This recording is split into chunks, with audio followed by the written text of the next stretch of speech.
Maka para jamaah yang Allah muliakan, apa kuncinya? Nah, ini kita bahas begitu kan? Apa supaya rumah tangga ini bahagia ini? Ya, apa resepnya ini? Yang pertama adalah mencintai pasangan itu karena Allah, bukan karena yang lain. Bapak Ibu jamaah, Nabi menyebutkan tungkahul mar'atu li arba'in. Wanita itu dinikahi karena 4 perkara. Pertama karena apa, Pak? Kecantikan, wajar. Laki-laki senang perempuan cantik itu wajar, Bu. Wajar, Bu, ya. Kalau suami Ibu senang perempuan cantik, alhamdulillah, normal. Bapak, itu ada perempuan cantik banget, Pak. Bapak nggak tertarik. Wah, dia supaya ganteng gitu. Ngeri begitu ya. Karena banyak, Bu, Pak, di mall-mall itu laki-laki badannya atletis, tegap, Pak. Wah, pakai baju sengaja yang ketat biar nampak ini, otot bahunya, bicepnya, dada bidang, perut six pack gitu kan. Tapi begitu botas begini. Ngomong akikah. Astagfirullah. Ngeri ya. Makanya para bapak yang perutnya six month kayak saya, Pak, itu laki-laki sejati sebetulnya, Pak. One pack ya, six pack, Pak, 6 month kita, Pak, 6 bulanan, besok 7 bulan. Insya Allah ya, karena kecantikan. Kedua, li hasabiha, karena kekayaan. Yang ketiga, li nasabiha, ya, li mahya, karena hartanya. Dan keempat, karena agama. Dan Nabi katakan fadfar bizatid din taribat yadaka. Wahai laki-laki, nikahilah wanita karena agama, niscaya dirimu selamat. Karena Masya Allah, Pak, wanita yang agamanya kuat bisa bersabar dan bisa bersyukur. Betul nggak, Pak? Betul nggak, Bu? Dikasih harta banyak dia bersyukur, dikasih nafkah yang sedang kurang dia minta tambah. Apa kan ya? Bersabar seperti itu. Kan seperti itu. Apalagi dia tahu suaminya banting tulang mencari rezeki yang halal. Suatu ketika ada suatu zaman ada seorang ulama, orang alim, istrinya cantik, dia sendiri nggak ganteng, Pak. Saya bilang jelek nggak tega begitu. Tapi ini rumah tangganya baik, harmonis. Suatu ketika istrinya ngomong sama dia, Abi, insya Allah Abi Umi ini kita berdua jadi penghuni surga. Kaget suaminya, kok pede banget? Iya, Abi punya istri kayak Umi, Abi pasti bersyukur. Umi punya suami kayak Abi, Umi bersabar. Makanya para bapak ya, kalau istri sayang sama kita itu bukan karena kita ganteng, Pak, karena sabar-sabar aja itu. Itu, Bu, Pak. Pilih karena agama. Taribat yadaka, dirimu akan selamat. Masya Allah. Mendapat rezeki yang sedang sulit bisa bersabar, dapat rezeki yang banyak bersyukur karena Allah, seperti itu. Ibu-ibu kalau pengen punya suami kayak Rasul, Bu, harus siap. Seperti Aisyah pernah cerita, dapur rumah Nabi 40 hari, Bu, tidak menyala, Bu. Kata Aisyah, 40 hari dapurnya nggak menyala. Kenapa? Karena nggak ada bahan makanan. Kata ibu, sekarang juga nggak pernah nyala dapur saya, Pak. Kenapa? Ada GoFood gitu. 40 hari kata Aisyah, dapur rumah Nabi nggak menyala. Lalu para sahabat heran dan bertanya, wahai bibi, ya namanya bibi gitu kan, karena masih ada hubungan nasab salah seorang sahabat gitu. Wahai bibi, dengan apa Nabi dan kalian itu bertahan hidup 40 hari? Kami hanya dengan makan 2 barang. 1 kurma, 2 segelas air. Masya Allah, Pak. Bu, kalau pengen punya suami kayak Nabi, Bu, siap nggak, Bu, 40 hari munyahin kurma terus begitu, Bu, minum air putih gitu kan. Oh, ini udah 3 hari nggak makan bakso, mulut udah mulai basah gitu. Aduh, nggak makan bakso 3 hari ini. Itu kan Masya Allah. Ini Nabi 40 hari kurma dengan air putih saja. La haula wala quwata illa billah. Tapi Nabi bisa bilang baiti jannati. Pernah juga loh, jangan salah ibu-ibu, para bapak, jangan salah. Istri si Nabi pernah Allah tawari. Apa? Nanti baca dalam Al-Quran, cuma saya lupa ayatnya. Allah menawarkan pada istri Nabi harta dunia. Wahai nisa Nabi, wahai istri Nabi, kami tawarkan padamu harta dunia, tetapi akan kami ganti kedudukan kalian dengan perempuan lain yang lebih baik, yang lebih gadis dan sebagainya. Allah tawarkan, kalau pengen dapat dunia silahkan, Allah akan kasih, tapi akan kami ganti posisi kalian dengan perempuan yang lebih baik, yang janda ataupun yang gadis. Apa yang dipilih Nabi, Bu? Pak, apa yang dipilih Bapak Ibu oleh istri Nabi? Milih Rasulullah, gak mau bercerai walaupun mereka tahu hidup sangat sederhana. Insya Allah. Ini rumah tangga Nabi. Makanya cintai pasangan itu karena Allah, karena pada diri pasangan kita ada sifat-sifat yang mendatangkan ridho Allah. Alhamdulillah, suami ibadahnya rajin, memakmurkan masjid, kumpul dengan orang-orang yang salih, nggak kemana-mana, bangun malam tahajud, baca Quran, ngingetin anak untuk ibadah. Masya Allah, Bu, bersyukur seperti itu. Ya, barangkali dengan segala kekurangannya, namanya suami nggak ada yang kurang, pasti kekurangannya.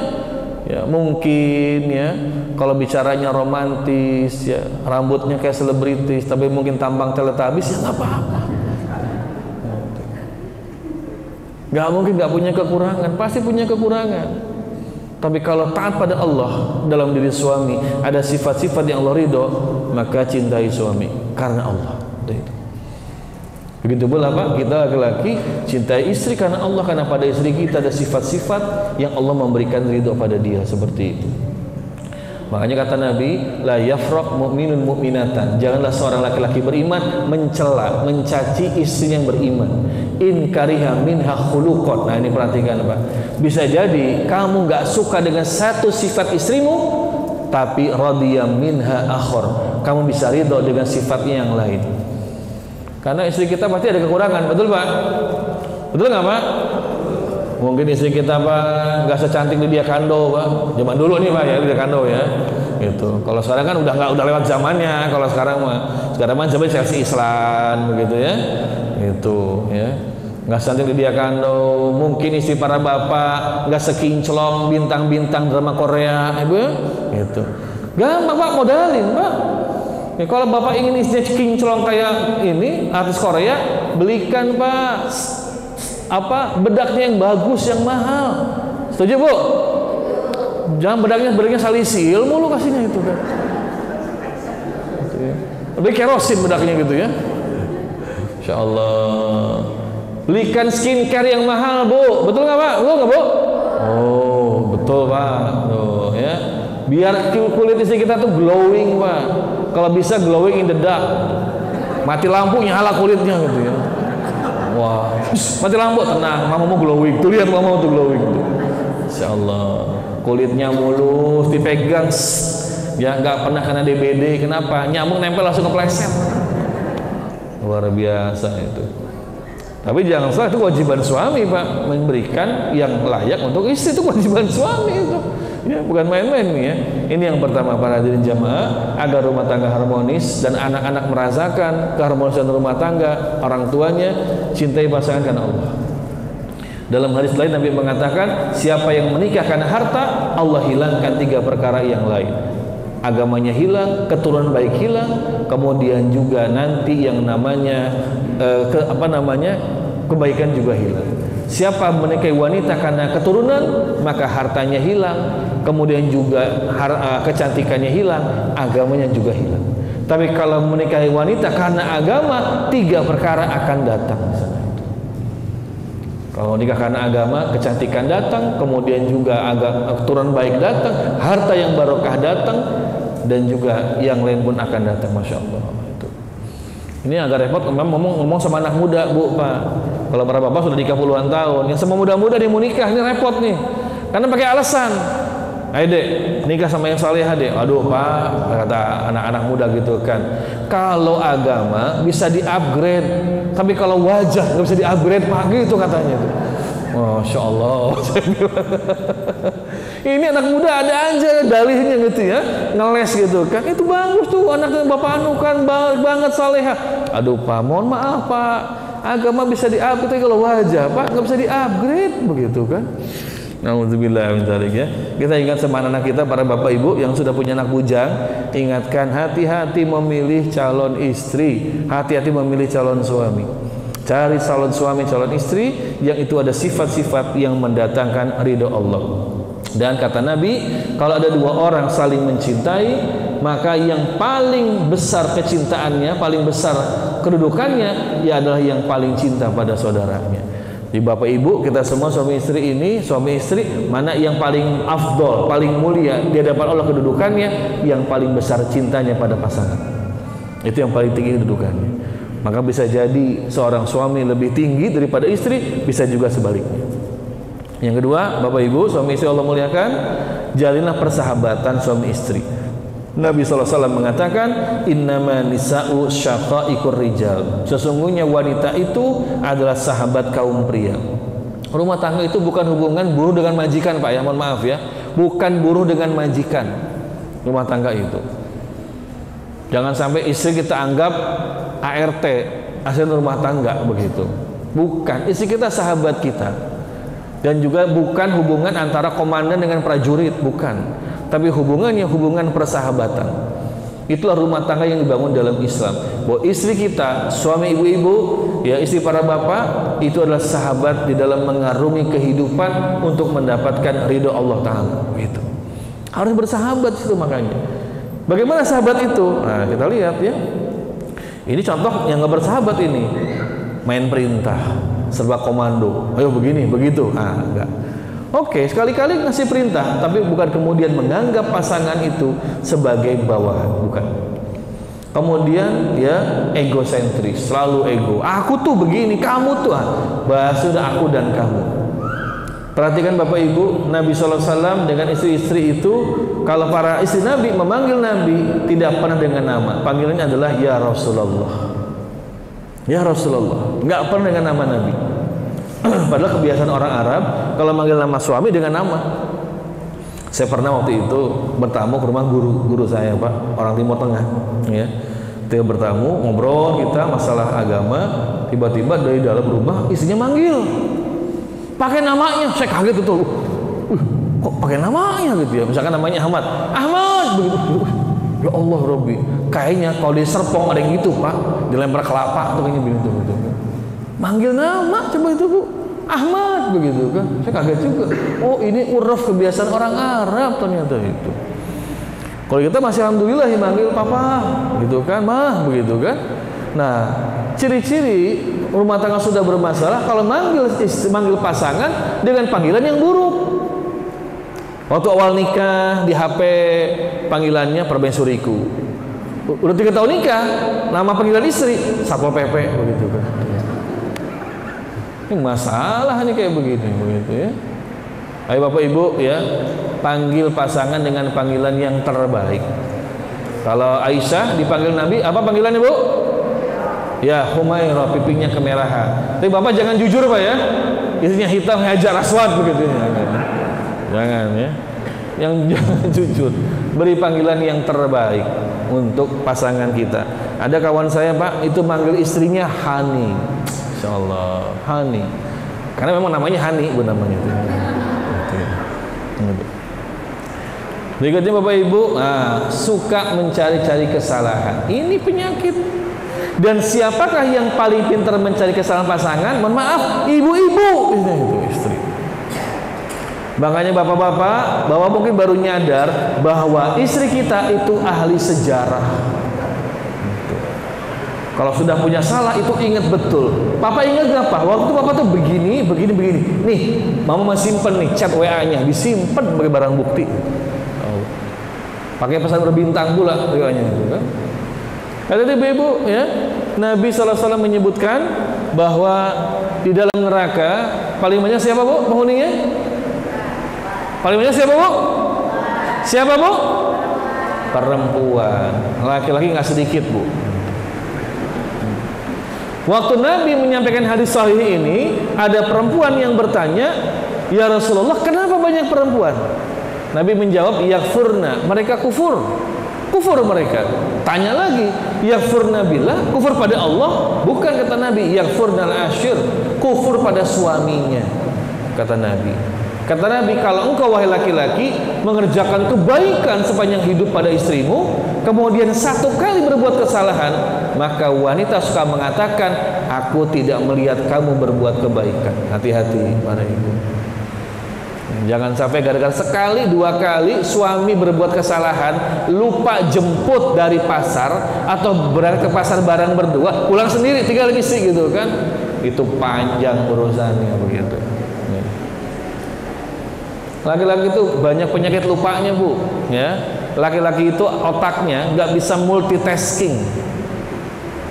Ini laki-laki, Bu, para bapak ini lagi pengajian begini, fokusnya pengajian. 80% saya yakin. Tapi kalau ibu lagi ngaji, itu otaknya kemana-mana. Nanti siang masak apa ya? Oh, besok Senin nih, aduh, gimana ya? Gitu nggak, Bu? Gitu nggak, Bu? Iya, perempuan bisa begitu, Pak. Sambil masak, Pak. Sambil masak nih, bikin sambal goreng terong gitu kan. Terus sambil otaknya tuh kemana-mana gitu. Wah, nanti jemput si adik nih. Ntar sore bapak pulang apa ya? Siapin nih. Itu muter otaknya tuh. Laki-laki nggak bisa. Makanya kalau laki-laki sedang nggak fokus, itu bisa lupa. Berangkat ke pasar sama istri, pulang sendirian, ditinggal istrinya begitu kan. Lagi nggak fokus itu. Insya Allah. Kan gara-gara itu bisa lupa semua kebaikan suami itu, bisa demikian. Makanya kata Nabi, pantas banyak perempuan masuk ke dalam neraka karena mereka yakfurun asyir, suka kufur pada suaminya. Apa itu? Berbuat kebaikan suami banyak, lupa gara-gara nila setitik. Ya. Insyaallah, para jamaah Allah muliakan. Ini ibu-ibu jangan suka tanya tanggal-tanggal ke suami ya, lupa semua pasti itu. Apalagi anaknya udah 5, udah 4, udah 6 gitu kan. Pak, anak nomor 3 tanggal berapa kelahiran? Suka lupa tuh suami. Betul apa benar, Pak? Dua jangan lupa, Pak. Tanggal pernikahan sama tanggal kelahiran istri. Ini 2 jangan lupa, Pak. Itu yang bahaya kalau lupa gitu ya. Gitu. Pak, sekarang hari apa? Hari Minggu. Iya, hari apa?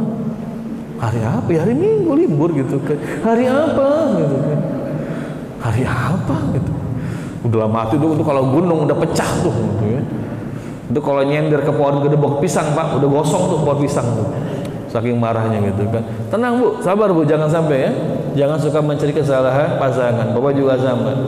Nah, Allah Ta'ala dalam Quran mengatakan, ya wa in ata'nakum, kalau istrimu sudah taat kepadamu, falat tabgu alaihina sabila, jangan kamu cari-cari jalan untuk menyalahkan istrimu, jangan sampai. Kalau istri sudah taubat, sudah minta maaf pada suami, sudah tutup buku, selesai masalah, jangan diungkit lagi. Begitu. Oke, next berikutnya apa? Saling mengandalkan. Enggak tolong menolong, enggak ta'awun bil birri wa taqwa. Rumah tangga tuh ta'awun bil birri wa taqwa. Nabi kalau pulang ke rumah, kita bisa baca hadisnya, Nabi membantu Aisyah di dapur, mengasahkan pisau, menjahit sepatunya dan sebagainya. Itu Nabi lakukan. Karena istri itu adalah sahabat kita. Harus saling tolong menolong. Jangan sampai ya istri sedang sibuk ngurus anak, karena Masya Allah, Pak, menjadi ibu rumah tangga itu berat sekali. Betul, Bu? Allah ya. Hamil 9 bulan, Pak, laki-laki nggak pernah tahu beratnya. Betul nggak, Pak? Nggak tahu kita. Kata Quran, wahnan ala wahnin, hamil dalam keadaan susah payah, menderita 9 bulan, belum melahirkannya yang sakitnya luar biasa. Betul, Bu? Tapi Masya Allah, Pak, perempuan itu perkasa, punya anak 4. Ada, Bu, 4 sini anaknya, Bu? Ada 5? Nggak ada, paling banyak 4 berarti, Ibu ya. Anak 4 itu 9 bulan, berarti kali 4 36 bulan hamil, wahnan ala wahnin, belum 4 kali melahirkan, sakitnya luar biasa. Kita suami nggak pernah tahu. Jadi, Bu, Pak, para bapak, perempuan yang katanya lemah itu bisa 4 kali hamil melahirkan. Para bapak kuat nggak, Pak? Di surat 4 kali, Pak. Nggak akan sanggup, Pak, kita. Ini para ibu 4 kali hamil melahirkan 36 bulan berarti itu. Belum Allah memberikan ASI 2 tahun. La haula wala quwata illa billah. Kalau nggak kita tolong, Pak, kebangetan. Wah, itu kan kewajiban istri, betul. Tapi jangan lupa hubungan kita dengan istri adalah as-suhbah, persahabatan. Saling tolong menolong, Pak. Tolong istri, gendong anak, mandikan anak. Nabi sering, Pak, menggendong cucu-cucu beliau. Nabi ketika sedang sholat menggendong Umamah cucu beliau. Ini dalil bahwa sholat gendong anak nggak batal sholatnya. Dan juga dalil bahwa begitulah sayangnya seorang kakek pada cucu, sholat pun digendong anaknya itu. Masya Allah. Harusnya begitu suami pada istri itu. Insya Allah. Luar biasa. Dan saya kasih bocoran, Pak, banyak perempuan muda kalau lihat laki-laki gendong anak itu makin melting, Pak, makin meleleh. Wih, maco banget. Langsung bapak, aku gendong besok kan, gendong. Masya Allah begitu. Dan para ibu bahwa betul mencari nafkah kewajiban suami, Bu. Tapi jangan lupa hubungan ibu dengan suami itu as-suhbah, persahabatan. Ketika suami sedang tidak punya uang, kesulitan, maka ringankan tugas suami. Jangan menuntut yang tidak bisa suami berikan. Yang kedua, kalau bisa bantu, ibu bantu menjadi pahala. Duh, kasihan si bapak, sepatunya udah rusak, udah robek, nggak punya uang kayaknya. Aku punya uang, aku belikan. Itulah bentuk persahabatan istri pada suami. Dan kata Nabi, seorang istri memberikan harta pada keluarganya yang bukan kewajiban sebetulnya, maka pahalanya dua. Satu, pahala silaturahim, kedua, pahala sedekah. Maka bantu suami, sudah rusak sepatunya, belikan sepatu. Tapi jangan dipakai kata-kata. Abi, Umi bersedekah. Kata suami, ya Neng, makasih Neng, mudah-mudahan rezekinya tambah gitu ya. Enggak demikian. Ini pahalanya dua. Itulah namanya sebuah persahabatan. Suami dengan istri seperti itu. Ya. Lalu berikutnya apa lagi? Dendam. Janganlah. Ini adalah gambaran hubungan yang bukan bersahabat suami dengan istri. Gimana harusnya? Harusnya ini bahasa cinta. Bapak Ibu panggil pasangan dengan panggilan yang terbaik. Silakan Bapak Ibu rundingkan. Istri pengen dipanggilnya apa? Ya, pengen dipanggil apa? Honey, darling, my sweetheart, ya, my Juliet, begitu kan? Silakan. Asal jangan ibunya anak-anak gitu ya. Anak minta jajan ke bapak, kata bapaknya, tuh ibu kamu sana minta jajan ke ibu kamu. Ibu kamu, ini bapaknya siapa? Bapak kamu ini. Kasih uang jajan, begitu kan? Allah karim ya. Dengan bahasa cinta. Gak usah gampang marah bapak ibu. Kalau ngomong jangan ngegas, jangan nadanya tinggi. Kalaupun nggak bisa melakukan, tetap dengan baik. Jangan sampai kata suami, Bu, kopi dong, kopi mulu. Masya Allah. Ini suami sendiri ke dapur. Yang mana kopinya? Itu, kopi situ. Masya Allah. Lihat termos kosong, kok nggak ada air panasnya? Masak sendiri kali. Gitu. Allah karim ya, Bu, Pak, Masya Allah, bencana itu. Kalau suami minta buatkan kopi, ibu sedang capek, letih, lelah, buatkan. Kenapa? Pahalanya berlipat. Buat dengan senyuman manis, tapi jangan buat kopi sianida, Bu, jangan. Baik ya, jalin kebersamaan, kompak Bapak Ibu. Ayo Bapak Ibu makanya bikin acara bareng-bareng berdua. Sudah punya anak Bu ya. Kali-kali anak taruh titip di mertua, ibu bapak jalan-jalan. Ada yang namanya our time, waktu bapak dan ibu. Nabi SAW juga sering dengan istrinya begitu. Dengan Aisyah pernah hiburan balap lari. Tapi bapak jangan balap lari ya, jangan ya, bahaya tuh ya. Gitu ya. Lomba seperti itu menghibur. Jadi kalau bapak-bapak, ibu-ibu makan berdua aja di luar Pak. Cari restoran yang kira-kira tempatnya instagramable gitu kan. Ada candlelight begitu ya. Makan berdua gitu kan. Jangan Pak makan di rumah mulu, itu makan di luar dong Pak. Makan di luar. Oh, asik kata istri. Ya, bawa itunya mencukupnya ke teras begitu kan. Makan di luar itu mah ya. Insyaallah. Bapak Ibu ya, Nabi mencontohkan. Ini bukan sok-sok romantis Pak, sunnah Nabi Pak, sunnah Nabi. Nabi kalau ini mengajak istri naik unta nih Pak ya, istri mau naik unta sama Nabi, maka Nabi suruh untanya duduk dulu, karena kan tinggi unta itu. Lalu Nabi kemudian ini duduk kayak bercokok begitu, menjadikan kaki beliau, lutut beliau sebagai footstep, injakan istri naik ke punggung unta. Masya Allah. Kaki Nabi yang mulia menjadi footstep untuk ummahatul mukminin. Itu Nabi. Insyaallah. Kalau pernah bapak sama istri naik mobil Pak, bapak bukakan pintu untuk istri. Harusnya gitu. Mau nggak Bu? Mau nggak Bu? Suka begitu? Enggak. Ini sunnah Pak, sunnah Pak. Bukan sok romantis, sunnah Nabi. Nabi itu jadikan kakinya, lututnya sebagai footstep, injakan ummahatul mukminin. Kaki Nabi yang mulia dunia akhirat jadikan footstep. Itu Nabi bukan pintu Pak. Istri mau naik mobil bukan pintunya, begitu. Karena ini masuk nih gitu kan. Asal jangan pas turun lupa gitu ya. Sampai bintang 5 ya. Jangan ya gitu. Emang supir Grab Bapak. Jadi betul Pak, ini merupakan romantis suami dengan istri, dicontohkan oleh Nabi SAW. Nabi itu suka meletakkan kepalanya di paha Aisyah. Nanti Aisyah kemudian mengisir rambut Nabi sallallahu alaihi wasallam. Insyaallah. Gitu Pak, ya. Jadi kalau istri sedang duduk, taruh kepala bapak di pangkuan istri. Kata istri, apa-apaan sih? Gitu. Loh, ini sunnah Nabi sallallahu alaihi wasallam seperti itu. Dan sebetulnya istri senang Pak kalau begitu. Betul nggak Bu? Senang nggak Bu? Seneng lah ya. Karena berarti suami masih butuh, masih cinta sama istri. Ini sunnah Nabi sallallahu alaihi wasallam, masya Allah. Ini luar biasa Pak. Kalau kita baca tuntunan Nabi kehidupan suami istri itu luar biasa.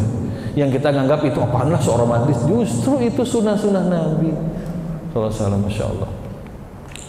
Beri uzur kalau pasangan itu punya kesalahan, berikan uzur, berikan kemudian excuse, pemakluman. Janjian sama suami jam 3, jam setengah 4 belum nongol-nongol Bu, suami berikan alasan, oh mungkin bapak macet, oh mungkin jangan-jangan mobilnya mogok, oh jangan-jangan mungkin, berikan uzur sehingga kita memaafkan pasangan. Jangan biasa telat mulu, ngaret, dasar laki-laki apa sih, nah, bukan, berikan uzur. Sama Pak, istri masak terlalu asin Pak, berikan uzur ya, oh mungkin sedang capek istri, lelah atau salah ngambil garam kali. Jangan kemudian Umi kan tahu Abi darah tinggi, kok sayurnya asin, mau bunuh Abi ya Umi. Nah, nggak demikian ya. Berikan uzur kepada istri. Ali bin Abi Thalib mengatakan seorang mukmin adalah orang yang memberikan 70 uzur, 70 excuse, pemaafan, pemakluman kepada saudaranya. Kalau nggak ada 70, maka dia akan mengatakan mungkin dia sedang punya uzur yang aku tidak tahu. Dia selalu positive thinking kepada pasangan. Kunci rumah tangga itu kemudian awet, tidak kemudian saling menyalahkan. Ini masya Allah. Next berikutnya adalah memaaf, gampang memaafkan. Berantem itu, bertengkar itu biasa Bapak Ibu, rumah tangga itu biasa. Nabi dengan umatul mukminin itu sering juga kadang-kadang bertengkar, tapi kemudian mudah memaafkan. Gak kemudian dendam, lama marahnya segala macam, apalagi sampai kemudian maaf ya, melempar-lempar barang begitu kan. Ya, TV LCD 50 in dilempar begitu kan. Gas melon gitu kan, iPhone 14 dilempar gitu kan. Enggak demikian, mudah memaafkan ya, dan saling berkorban. Ini yang ketiga, nah yang bisa kemudian menjadi penyebab rumah tangga romantis, kemudian sakinah mawaddah warahmah, senantiasa mentaati hukum Allah suami dengan istri. Allah berfirman, "Lau anna ahlal qura amanu wattaqau la fatahna 'alaihim barakatim minas sama'i wal ardi." Seandainya penduduk negeri itu beriman bertakwa, kami akan buka berkah dari langit dan dari bumi. Nah, para hadirin jamaah, rumah tangga itu harus ada pegangan hidup. Apa hidupnya? Syariat Allah, hukum-hukum Allah. Kalau mau marah, marah karena Allah. Mau benci, benci karena Allah. Memaafkan juga karena Allah. Marah pada istri karena misalnya maaf, istri membangkang pada suami, sementara Allah mengingatkan istri harus taat pada suami. Istri marah pada suami karena apa? Karena suami ternyata melakukan tindakan yang haram, nafkah yang tidak halal, tegur suami. Marah pada suami karena apa? Karena suami tidak tegas mendidik dan juga menegur anak. Sampaikan, Pak, anak harus ditegur Pak kalau salah. Umi nggak bisa, Umi mah perasaan, Bapak kan yang bisa laki-laki. Maka ingatkan suami. Kadang kita sebagai laki-laki Pak, qawwam dalam rumah tangga. Dan anak yang sudah umur 10 tahun nggak mau sholat, Nabi mengizinkan untuk kita pukul anak itu dengan pukulan yang tidak melukai untuk mendidik. Siapa yang bisa begitu? Suami. Ayah, karena kalau perempuan mah nggak tegaan, betul Bu? Maka kita Pak suami, para ayah yang harus tegas. Dan masya Allah, nanti kalau kita ketemu lagi mudah-mudahan lain waktu tentang masalah peran ayah dalam rumah tangga dan pendidikan anak, itu masya Allah betapa besar nanti efek pengaruh ayah dalam kehidupan anak-anak. Termasuk para ibu jamaah yang punya anak perempuan insya Allah jauh dari perbuatan zina kalau ayahnya hadir dalam kehidupan anak perempuannya, mencukupkan kasih sayang untuk anak perempuannya, maka anak perempuan ini tidak akan mencari kasih sayang dari laki-laki yang lain, karena dia tahu ada ayahnya yang senantiasa mencurahkan kasih sayang, melindunginya, menolongnya, dan menjaganya. Maka dia akan berpikir, kalau cari suami yang bisa bahkan lebih dari ayahku di rumah. Begitu. Ini besar Pak Bu ngaruhnya pada anak perempuan itu. Kenapa banyak anak perempuan pacaran sampai berzina? Karena di rumahnya ayahnya nggak hadir. Ayahnya ada, tapi nggak memberikan kasih sayang. Ini penyebabnya seperti itu. Ya, Masya Allah ya. Maka apa yang ketiga, taati hukum Allah. Para ibu, suami adalah qawwam, kepemimpinan dalam rumah tangga Bu ya. Ibu, bagaimanapun suami ya kondisinya, tetap hormati statusnya sebagai imam Bu dalam rumah tangga. Jangan sampai ya ada perempuan begitu menikah lupa dia adalah makmum untuk suami. Perhatikan para muslimah, begitu kata saksi sah akad nikahnya, detik itu juga kehidupan seorang perempuan ada di bawah komando suaminya, di bawah kepemimpinan suaminya. Harus taat, keluar rumah minta izin, ya. Mau pengajian juga minta izin. Jangan sampai suami pulang ke rumah sepi, nggak ada siapa-siapa. Jangankan ya teh manis hangat, cai herang ge eueuh, gitu kan. Nggak ada air putih-putih acan. Ada lagi yang pulang ke rumah, pintu rumahnya masih dikunci, bingung suami mau kemana, begitu kan. Kenapa? Karena istrinya anggota geng bringker, bring kaditu, abring-abringan. Ya. Karena istrinya anggota klub Jarum Super, jarang di rumah, suka pergi. Ini musibah ini kayak begini, ya. Karena ada perempuan begitu nikah dia lupa, udah jadi makmum, udah gitu menghadapi suaminya leadershipnya kurang tegas, sementara dia leadershipnya kuat. Karena maklum ya, ini si istri ini dari mulai TK sampai kuliah ketua senat terus begitu kan. Ketua BEM, suaminya ketua kelasnya nggak pernah begitu kan, kalah leadership sama istrinya. Nggak bisa begitu Bu, tetap qawwam di tangan suami, hormati status suami sebagai pemimpin. Kata suami hitam udah, selama itu perkara yang ma'ruf yang baik taat. Tapi kalau suami minta yang mungkar jangan ditaati begitu. Kata suami, Bu, papa mau kerja malam nih, tolong itu jangan sampai mati lilinnya ya. Jangan taati gitu Bu, jangan taati itu ya. Itu berarti mau ngepet suami, jangan ditaati ya. Nauzubillah min dzalik. Baik para jemaah Allah muliakan ya, maka taatilah hukum-hukum Allah. Perhatikan, mohon maaf, ada yang namanya hak dan kewajiban suami istri. Allah berfirman, walahunna mislul lazi alaihinna bil ma'ruf. Ingat Pak, istri punya hak yang wajib ditunaikan suami sebagaimana kewajiban mereka. Jadi istri punya hak Pak. Jangan cuma nuntut kewajiban istri, tapi kita juga memberikan hak istri. Istri punya istirahat, kita kasih istirahat Pak, karena mungkin capek ngurus anak. Karena apa? Berat Pak. Di Amerika pernah dibuat survei tentang bagaimana aktivitas housewife, ibu rumah tangga. Kemudian diukur dengan gaji per hour, per jam. Ternyata seorang ibu rumah tangga housewife kalau dihitung gaji per jamnya setara gaji CEO. Masya Allah. Jadi kalau ibu, Bu berapa mau belanjanya Bu? 10 koma Bu mau belanja? 10 koma? Tanggal 10 sudah koma begitu ya? Enggak, insya Allah ya, insya Allah enggak ya. Jadi Pak, kita ngasih uang belanja pada istri itu Masya Allah, sebetulnya kalau dihitung dengan beban kerja istri itu masih jauh. Karena istri kita itu seorang akuntan, betul Bu? Ngatur keuangan, perencana keuangan. Begitu masuk ke transfer dia, ke rekening dia mulai ngitung pembayaran apa saja. Betul Bu ya? Betul nggak Bu? Ya, mau akhir tahun, wah anak-anak masuk sekolah apa? Pendaftaran ulang apa, mulai dihitung sama istri begitu kan. Yang kita suami ngitung sih, tapi nggak mungkin sedetail istri. Istri sampai tahu Pak, anaknya yang sulung itu celana dalamnya udah rusak, udah tahu istri itu harus beli, betul nggak Bu? Sampai tahu anak yang sulung itu kaos kakinya udah pada bolong, betul nggak Bu? Bapak nggak pernah tahu, istri yang tahu seperti itu, yang bisa ngatur. Maka respeklah pada istri, maka muliakan istri kita. Dia punya untuk kita minta dia istirahat. Dah mami, umi, mama nggak usah masak sekarang, ayo istirahat, kita makan aja di restoran. Begitu ya, Masya Allah. Jadi berikan waktu istirahat untuk istri, senangkan istri.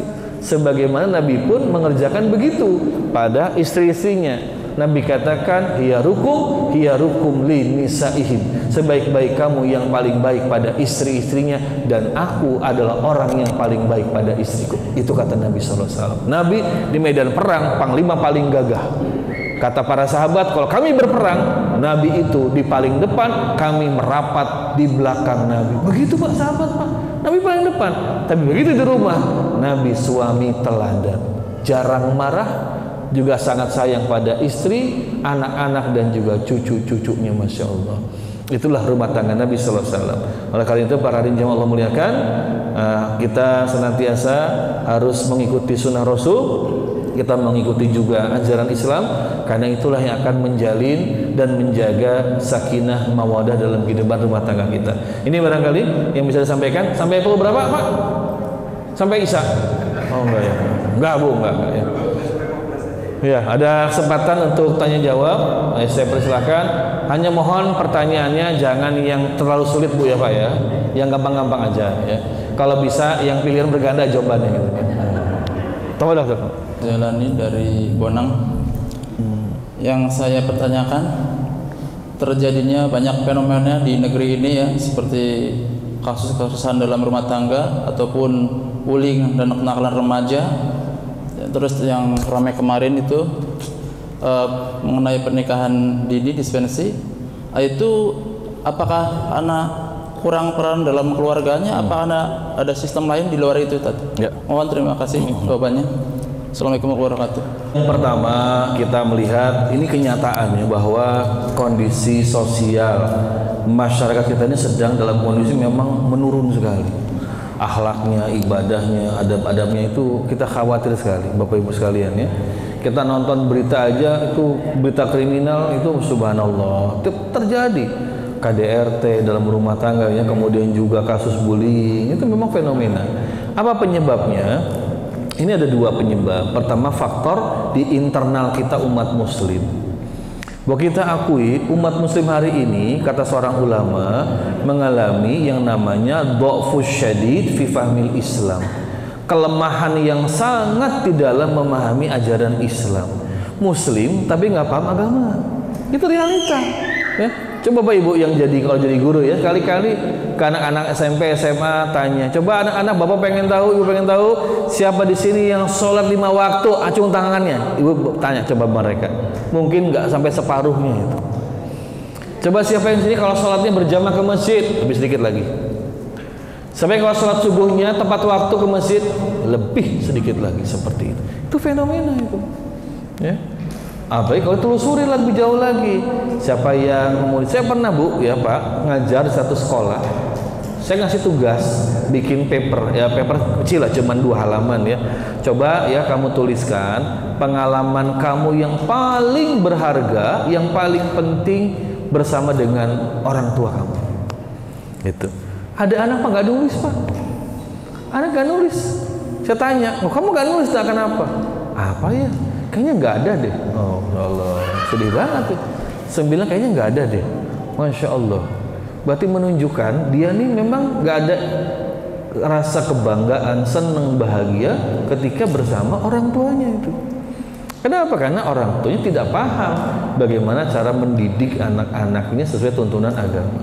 Jadi yang pertama ini kita menghadapi kondisi, termasuk mungkin diri kita ya, saya pribadi ya, menghadapi kondisi kita ini muslim tapi nggak tahu persis yang betul tentang agama Islam. Persis kayak orang buta, mohon maaf ya, orang buta itu mereka pengen tahu gajah.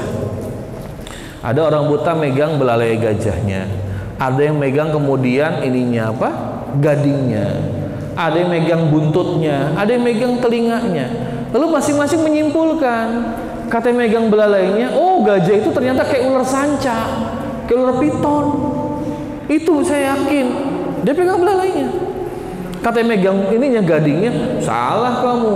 Gajah itu kayak tombak. Katanya megang telinganya, oh salah kamu. Gajah itu kayak kipas justru itu. Nah ini gambaran umat Islam. Mereka itu mengklaim Islam itu hanya ibadah saja. Kan banyak orang Muslim kalau pas ibadah semangat banyak nggak Bu? Ibadah semangat itu kan luar biasa. Ini bagus Allah gitu kan. Tapi sayangnya nggak dilanjutkan dengan kemudian mengkaji tentang masalah muamalah, hukum dagang, termasuk dalam masalah keluarga begitu. Kalau ibadah luar biasa, tapi kita mengkaji masalah keluarga, blank, nggak paham hak kewajiban suami istri. Makanya banyak sekali ibu-ibu yang curhat, ya. Ini Pak, mohon maaf ya, para bapak ya, kalau udah bicara tentang ini kajian rumah tangga, yang lebih banyak curhat tuh ibu-ibu. Pak, gimana suami saya nggak bisa jadi contoh untuk anak-anak saya. Nah, udah, para bapak. Padahal peran bapak itu sangat sentral. Bapak tuh koam tuh tiang artinya Pak diantaranya. Tiang itu buat apa? Satu, menegakkan bangunan, kan begitu. Ini kalau nggak ada tiang ambruk ini kan, begitu. Yang kedua, buat apa tiang itu Bapak Ibu? Untuk apa? Bersandar, betul nggak? Nah, dalam rumah tangga, suami itu sandaran anggota keluarga. Ini yang pertama penyebabnya internal umat muslim mengalami keadaan yang lemah memahami agama. Ada yang beranggapan, udah kita penting ibadah deh. Yang penting kita sholat, zakat, umroh, haji. Tapi dia pergaulan dengan keluarganya buruk sekali. Jauh dari agama. Ini realita. Termasuk tidak sedikit, mohon maaf sekali ya, ibu-ibu yang rajin ke majelis taklim, wiridan, zikir, tapi pada suaminya nggak taat. Saya pernah ada seorang suami Bu ke saya curhat, di Bogor tuh ada kebiasaan ziarah Bu, ya seorang kebiasaan ziarah Bogor itu ya. Ada suami bilang saya curhat, Pak, ini istri saya Pak mau ziarah, tapi ngasih taunya pas hari haknya. Papa, mama mau ziarah, berangkat ya. Begitu coba itu. Mending cuma sehari, 2 hari Pak. Coba suaminya mau ngelarang nanti bakal ribut, itu bakal pecah perang gitu kan. Itu nggak sedikit seperti itu istri. Paling ibunya anggota majelis taklim itu. La haula wala quwata illa billah. Kenapa? Karena lemah memahami agama. Menganggap agama cuma ibadah, cuma zikir. Itu bagus, tapi naikkan lagi. Termasuk dalam masalah rumah tangga. Itu yang pertama, ya Pak ya. Yang kedua, karena memang hari ini kita persis seperti yang diceritakan oleh Rasulullah. Nabi mengatakan tada alaikum al-umam kama tada al-akila ala qas'atiha. Kata Nabi SAW, kalian akan dikepung oleh berbagai macam umat seperti makanan di atas meja prasmanan, begitu. Apakah jumlah kami sedikit? Enggak, kata Nabi, kalian banyak tetapi seperti buih di lautan. Sekarang ini kita faktanya Bapak Ibu jamaah, kita ini umat yang besar, hampir 2 miliar kalau nggak salah jumlahnya. Indonesia mayoritas. Ya, dan paling besar sedunia itu Indonesia muslimnya. Tetapi kita dikepung oleh berbagai macam umat, terutama dikepung pemikirannya. Dicekoki kita dengan pemikiran sekuler, memisahkan agama dari kehidupan. Udahlah, nggak usah pakai agama, dikit-dikit agama, dikit-dikit agama. Agama kok dikit-dikit? Udah. Jadi nggak boleh pakai agama. Itu. Masa nikah beda agama nggak boleh? Nikah yang penting cinta loh, gitu kata mereka. Makanya ada hakim di dalam mana itu membolehkan nikah beda agama. Alasannya apa? Daripada zina, mending nikah. Wah, koplak ini begitu kan? Nah, kita dicekoki pemikiran sekuler ibu-ibu, para bapak, dipisahkan agama dari kehidupan. Nggak usah pakai agama deh, nggak usah halal haram. Yang dikit-dikit haram. Ribet hidup ini, gitu kan? Ini dikepung dengan pemikiran-pemikiran yang merusak kaum muslimin. Apalagi kemudian dari sekuler itu muncul pemikiran liberal, serba bebas. Nanti lama-lama anak-anak di Indonesia kalau sudah umur 17 tahun, 18 tahun, bapak ibunya, nak sholat nak. Nanti bisa-bisa anak-anak Indonesia remaja 18 tahun bilang kayak di Amerika nanti, Papa, kamu gak punya hak mengatur saya. Saya sudah 18 tahun, sudah dewasa, hak hidup saya di saya. Bisa begitu nanti. Dan itu sudah cukup banyak kejadian. Ada anak perempuan umur 14 tahun ditegur ibunya gara-gara pacaran. Bu, Pak, langsung anaknya lapor ke polsek. mengadukan ibunya melakukan tindakan kekerasan verbal karena melarang dia pacaran. Na'udzubillah. Bukan nggak mungkin, nanti akan begitu. Papa mama nggak berhak ngatur saya mau menjadi gay, hak saya. Malah nggak sedikit akhirnya orang tua nyerah.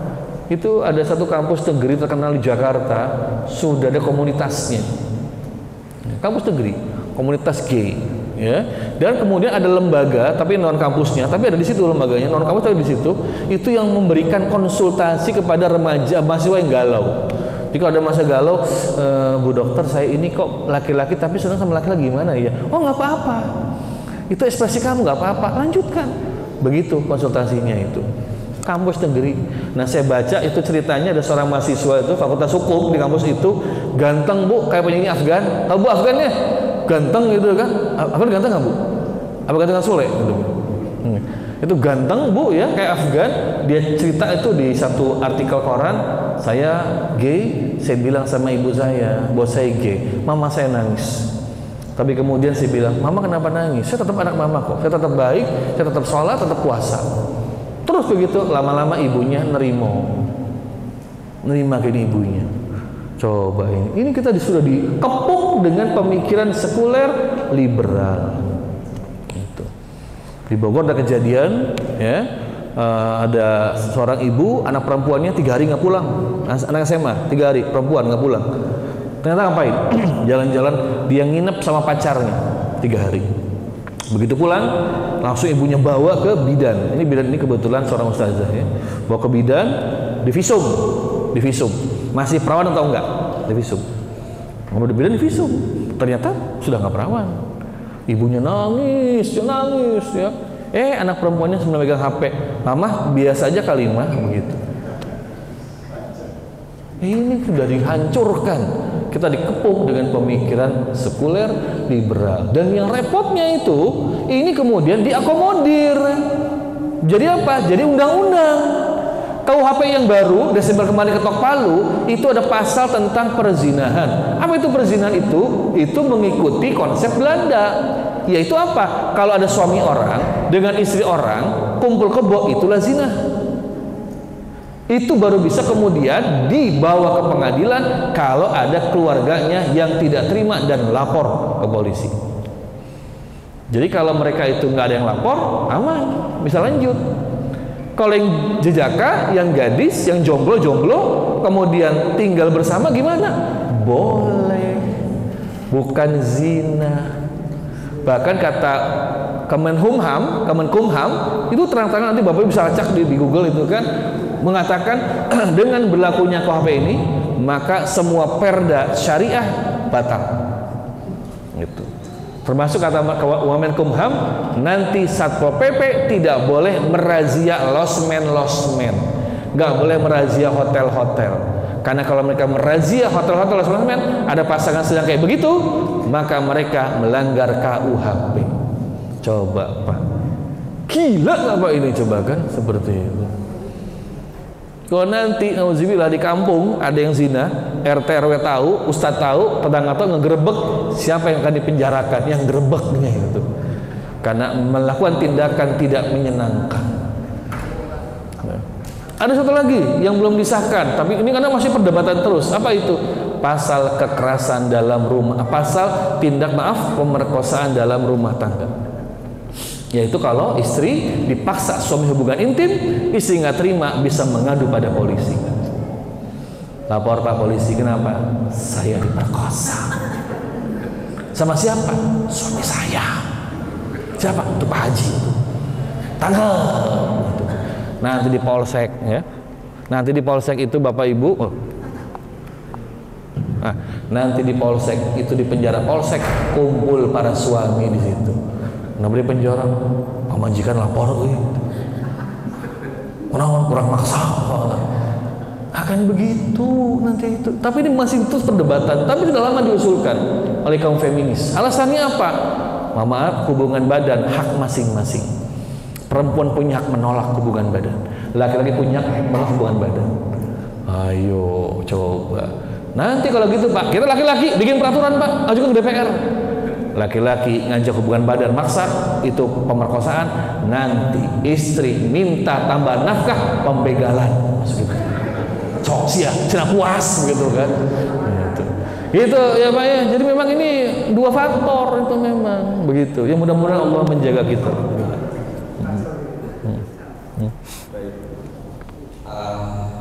Dari bahwasanya saat ini agar kalau kita lihat di lingkungan dan sini banyak sini diproses apa namanya dikeluhkan keluarga kan ya yang proses itu nanti bisa diproseskan kita itu sudah dipilihkan, tetapi contoh kalau kita adalah sehat Islam kita tetap harus dukung insyaallah. Allah ya. Betul. Allahu Akbar. Satu lagi pertanyaan dari ibu-ibu. Ini ada satu hal yang tadi sebenarnya ada persoalan ibu-ibu. Tapi saya mewakili ibu deh. Kaitannya tadi bahwa ketika istri meminta cerai kepada suami, kata Rasul, maka dia tidak akan mencium bau surga. Kenapa hanya istri kita? Gitu ya. Bagaimana kalau kemudian suami itu kasar terhadap dia? Baik. Bismillahirrahmanirrahim. Para hadirin jamaah yang Allah muliakan, yang pertama, talak itu memang hak suami, Bu ya. Talak itu hak suami. Jadi Allah memberikan hak talak itu pada laki-laki. Allah berfirman, at-talaqu marratan. Talak itu 2 kali. Fa imsakum bima'ruf, tahanlah istrimu, rumah tanggamu dengan ma'ruf, au tasrih bi ihsan, atau serahkan, ceraikan dengan cara baik-baik. Siapa yang diseru oleh Allah sini? Laki-laki, bukan perempuan. Seperti itu. Ya, maka talak itu memang adalah hak suami kepada istri. Maka istri itu tidak bisa mentalak suami, ya. Jadi ibu-ibu sini ya, ini seorang perempuan begitu ya, nggak bisa bilang pada suaminya, papa, mama talak ya sekarang ya. Kalau bisa talak 7, talak 3 lagi, nggak bisa. Itu talak pada suami. Ini yang pertama. Yang kedua, bahwasanya ini ada hadis yang memang diperdebatkan secara sanadnya, tapi secara isi memang sebahagian besar ulama menerima. Nabi bersabda, abghadul halal indallah at-talaq. Perkara halal yang Allah nggak suka itu talak. Artinya sebetulnya yang kedua, bahwa Allah tuh meminta dan mendorong agar rumah tangga itu terjalin, terjaga. Jangan gampang mentalak istri. Ini yang sebetulnya diminta begitu. Itu tadi di ayat yang tadi Allah sampaikan, at-talaqu marratani, talak itu 2 kali, fa imsakum bima'ruf, tahan dengan cara yang baik. Pertama Allah perintahkan tahan dulu, fa imsakum bima'ruf. Jadi kalau ada masalah dengan pasangan, dengan istri, kata Allah, suami tahan dulu, tahan rumah tanggamu, pertahankan dengan cara yang ma'ruf. Tapi kalau nggak bisa, tasrih bi ihsan, ceraikan dengan cara baik-baik, seperti itu. Ini yang kedua. Yang ketiga, apakah boleh istri meminta talak? Nah, jadi kalau tepatnya bukan mentalak, meminta talak, ya, mengajukan talak pada suami, apakah boleh? Hukum asalnya nggak boleh, hukum asalnya haram. Nah, kecuali ada pengecualian di sini. Ada beberapa kondisi istri boleh mengajukan talak pada suami atau menggugat talak suami ke pengadilan agama. Ada pengecualian. Apa saja?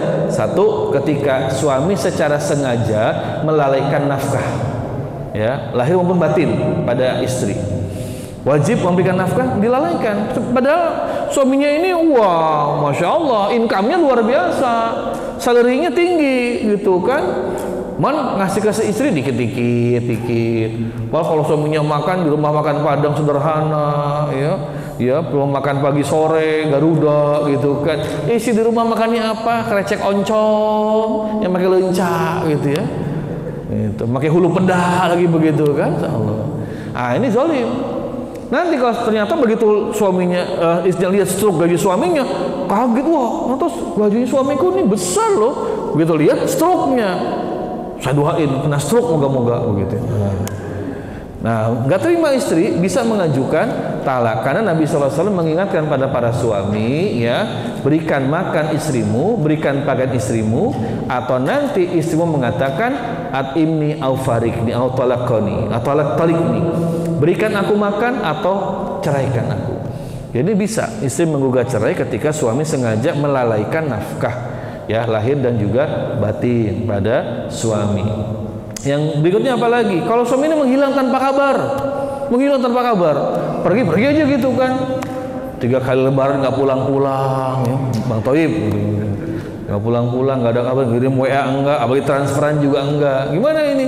Maka istri di sini boleh nanti menimbang-nimbang apakah akan tetap menjaga rumah tangga ataukah kemudian bercerai, itu bisa seperti itu, ya. Yang ketiga, apalagi misalnya, yaitu ketika suami ini ternyata mengidap penyakit yang berbahaya, ya, misalnya punya, nauzubillah, ada suami punya penyakit kayak, mohon maaf ya, lepra misalkan begitu, ya, yang menular nih, yang berbahaya, HIV/AIDS seperti itu. Seorang istri boleh mengajukan gugat talak. Kenapa? Karena Nabi mengatakan la dororo wala diroro, tidak boleh membahayakan dan saling menimbulkan bahaya seperti itu. Ini boleh kemudian mengajukan gugat cerai. Apalagi kalau suami nggak bisa memberikan nafkah biologis.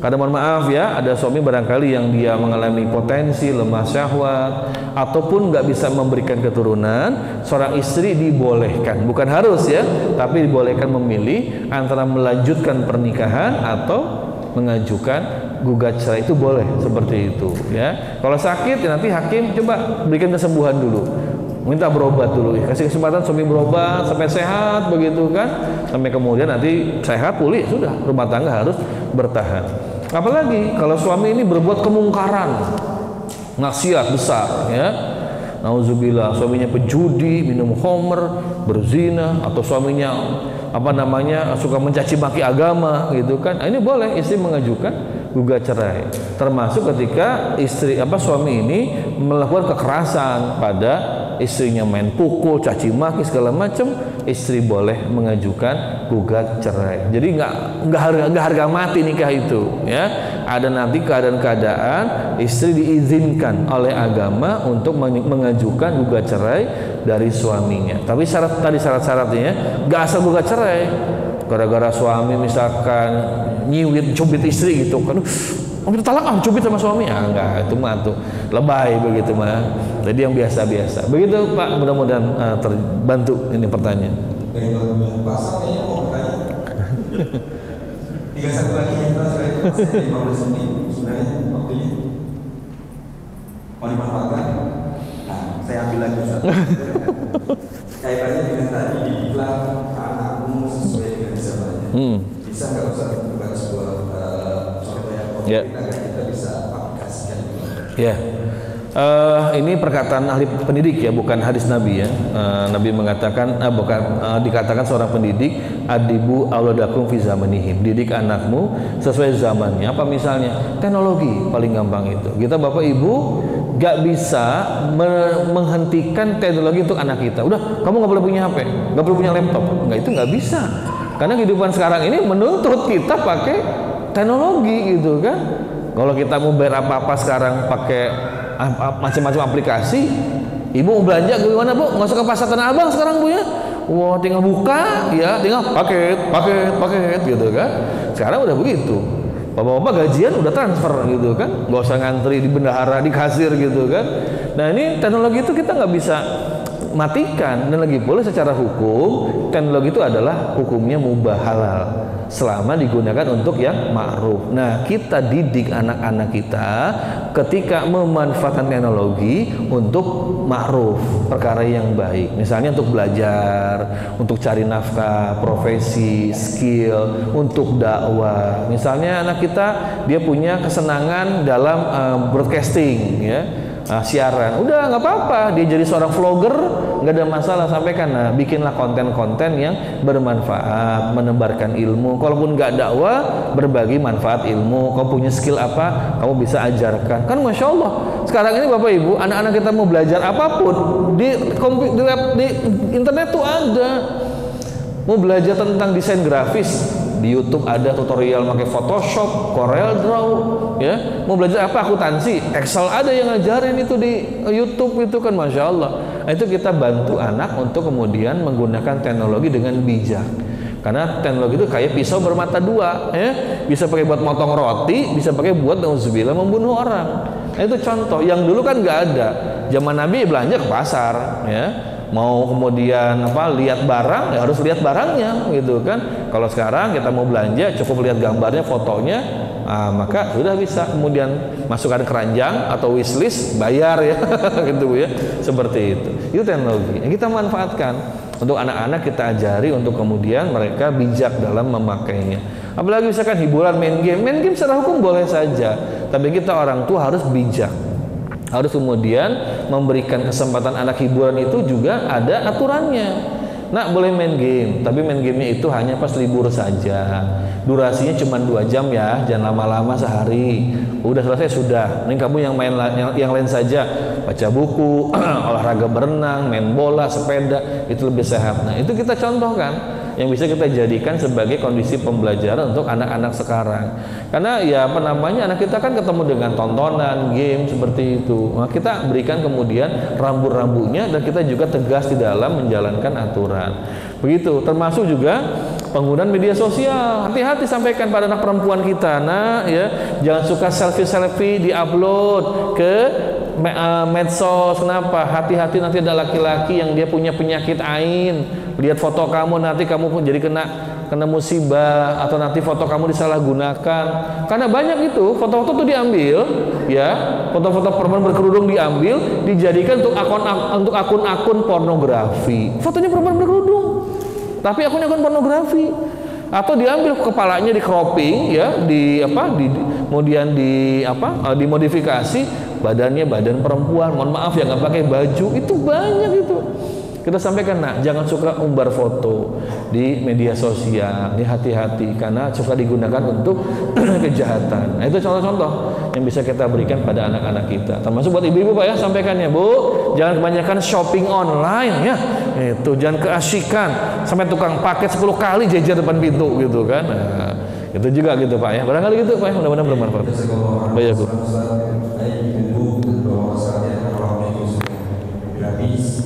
Sebelum tutup, sekedar hayat saja atau sekedar tanya yang disampaikan oleh Ustaz. Yang pertama adalah Ustaz mengajak agar supaya kita menjadikan keluarga kita sebagai makhluk Ustaz. Amin. Siap Ibu? Jadi sempat dari sini ada pertanyaan di hati kita untuk menjadikan keluarga kita sebagai makhluk Ustaz. Terus yang kedua adalah kaitannya dengan kunci, bagaimana kemudian bahwa keluarga kita bisa sejalan menuju surga insyaallah. Yang pertama harus saling mencintai karena Allah. Jadi ibu mencintai suami karena Allah, bapak mencintai istri karena Allah, mencintai anak juga karena Allah. Terus yang kedua, jadikan istri atau anak kita sebagai sahabat. Terutama suami sama istri harus bersahabat, saling bekerjasama. Terus yang ketiga adalah mentaati aturan Allah. Insyaallah kalau kita dalam satu kerangka mentaati perintah Allah, insyaallah kita akan sama Allah menuju surga Allah. Amin. Amin. Amin. Baik. Alhamdulillah pada hari ini insyaallah kehadiran Bapak Ibu bawa manfaat. Selamat dari sini mencoba ikhtiar semaksimal mungkin untuk mengaplikasikan apa yang tadi disampaikan oleh Ustaz. Sebelum ditutup, Ustaz berkenan untuk memimpin doa Ustaz. Baik. Bismillahirrahmanirrahim. Kita mulai dengan membaca surat Al-Fatihah. Bibarakatil umul kitab Al-Fatihah. A'udzubillahi minasyaitonirrajim. Bismillahirrahmanirrahim. Alhamdulillahirabbil alamin arrahmanir rahim maliki yaumiddin iyyaka na'budu wa iyyaka nasta'in ihdinas siratal mustaqim siratal ladzina an'amta 'alaihim ghairil maghdubi 'alaihim waladdallin amin.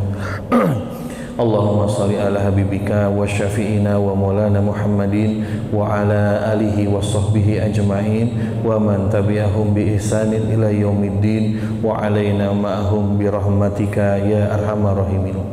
Allahumma lakal hamdu ilaikal mustaka wa antal musta'an la hawla wa la quwata illa billahil aliyil azim.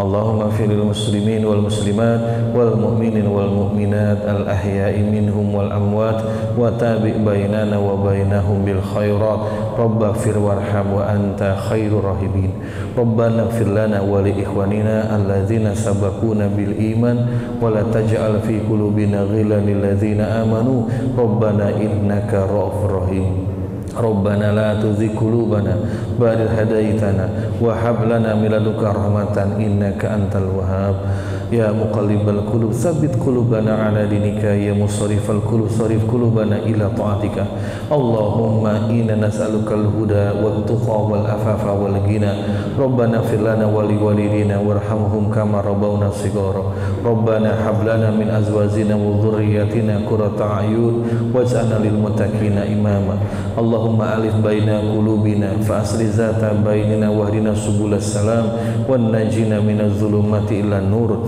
wa barik lana fi asma'ina wa absarina wa qulubina wa azwajina wa dhurriyyatina wa tub alaina innaka antat tawwabur rahim Rabbana atina ma wa'atana ala rusulika wa la tuzina yaumal qiyamah innaka la tukhliful mi'ad Rabbana atina fid dunya hasanah wa fil akhirati hasanah wa qina adzabannar Rabbana taqabbal minna innaka antas samiul alim wa tub alaina innaka antat tawwabur rahim subhanaka rabbika rabbil izzati amma yasifun wassalamun alal mursalin walhamdulillahi rabbil alamin. Kita tutup dengan kafaratul majlis. Subhanakallahumma wa bihamdika asyhadu an la ilaha illa anta astaghfiruka wa atubu ilaik. Assalamualaikum warahmatullahi wabarakatuh.